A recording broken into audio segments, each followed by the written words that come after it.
Si vous passez un jour par Parède, un tout petit village de la Meuse, vous pourrez y découvrir l'Atelier des Prés, un lieu artistique inattendu qui vient de se doter d'une petite galerie d'art très conviviale, le Café Galerie.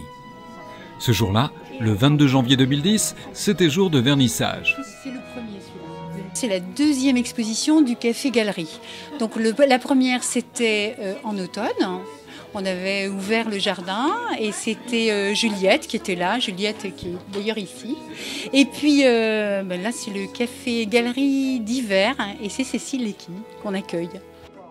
Cécile Lecky, c'est un personnage. Passionnée d'encadrement depuis longtemps, cette petite bonne femme habile de ses mains a un jour eu envie de faire quelque chose d'original.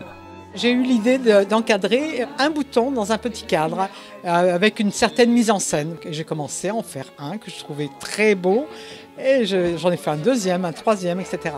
Et je voulais en faire 16 pour les mettre dans un grand cadre et finalement j'ai jamais pu m'arrêter. Et c'est ainsi des dizaines de petits tableaux tous différents qui ont vu le jour. Des réalisations qui traduisent toute l'étendue d'une imagination créative. Cécile procède toujours par superposition d'éléments et elle envisage son travail plutôt sous l'angle de l'artisanat.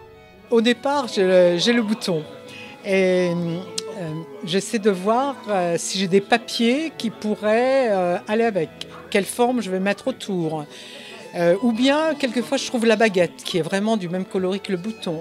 Et puis, je trouve l'intérieur. Je le fais toute la journée, je suis capable de me lever à 5 h du matin s'il y a une idée qui m'a trotté dans la tête dans la nuit.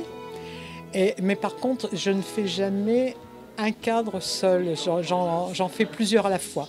Mais j'ai déjà évalué le temps, il y a certains cadres qui m'ont demandé une quarantaine d'heures. Jamais en dessous de 10 heures, c'est sûr. Et tout ce travail, Cécile le faisait avant tout pour elle-même, sans avoir d'ambition particulière. Mais la qualité de ses réalisations lui a valu une renommée inattendue. J'envoyais régulièrement mes photos de cadres à la revue spécialisée Idées de cadre. Et c'est là que la directrice de la production m'a appelé en disant « Écoutez voir, on pourrait faire une édition spéciale avec tous vos travaux ». Alors j'ai dit oui tout de suite. Et la revue est sortie en octobre 2010. Depuis, Cécile a décidé de faire connaître son travail en organisant diverses expositions. L'ennui, c'est qu'elle n'a actuellement plus le temps de produire de nouveaux tableaux. Préparer une exposition, c'est très long parce que chaque lieu est différent. Et donc, quand je vais dans un magasin d'encadrement, je présente les choses différemment, avec en même temps des petites démonstrations. Ici, c'était dans un lieu d'artistes, donc il a fallu qu'on présente différemment. Donc tout ça, ça prend du temps, mais c'est passionnant. Car il est bien question de passion ici. Une passion qui prouve que l'on peut faire des choses étonnantes pour peu que l'on en ait envie.